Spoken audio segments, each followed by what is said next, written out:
नमस्ते स्वागतम्।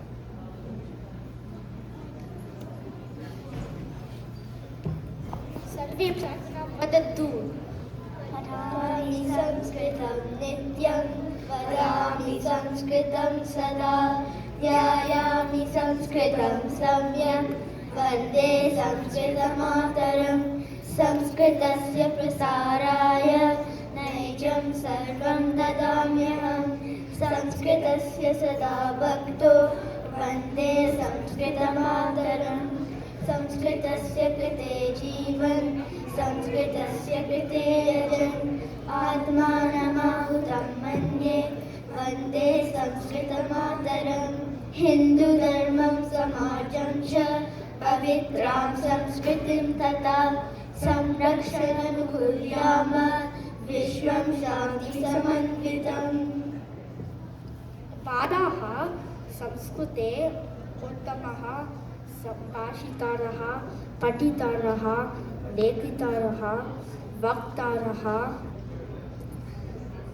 सन्तः आजीवनं संस्कृतानुरागिणः सन्तु इति अस्माकं लक्ष्यं महोदय। अतः एषः पद्मबन्धः अद्भुतः उद्देशः। पद्मबन्धस्य मुख्याः अंशाः के?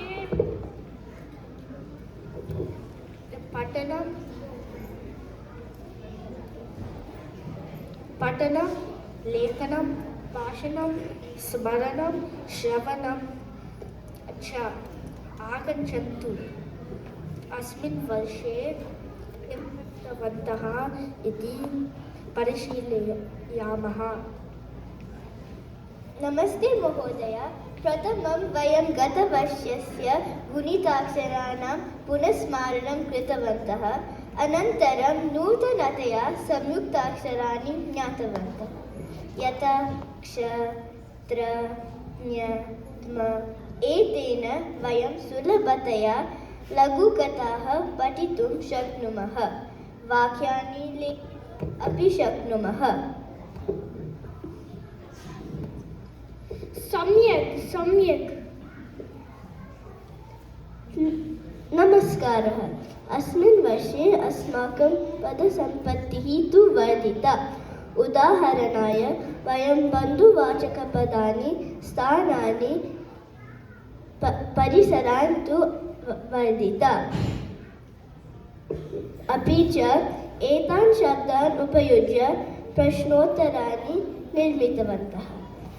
सप्तककाराणां नाम प्रश्नवाचकशब्दानां प्रयोगमपि वयं ज्ञातवन्तः। धन्यवादः। उत्तमम्, अत्युत्तमम्। नमस्ते। स्मरणविषये सरस्वतीरहस्योपनिषदः 17 श्लोकान् वयं कण्ठस्थीकृतवन्तः। अकारान्तपुल्लिङ्ग नपुंसकलिङ्ग रूपाणि शब्दरूपाणि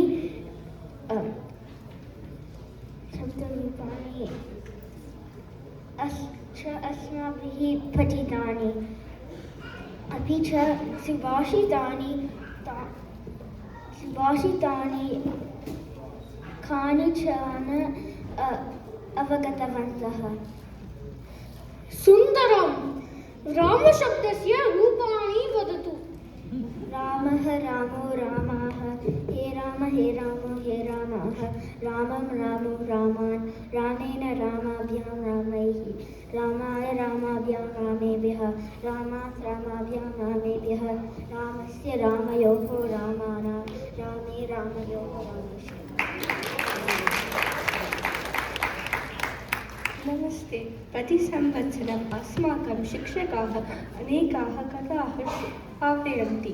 अस्मिन् वर्षे वयं पण्डितः गोपिका च मूषिकावधूः विद्यायाः महत्त्वं साधोः उपकारः च कथाः श्रुतवन्तः।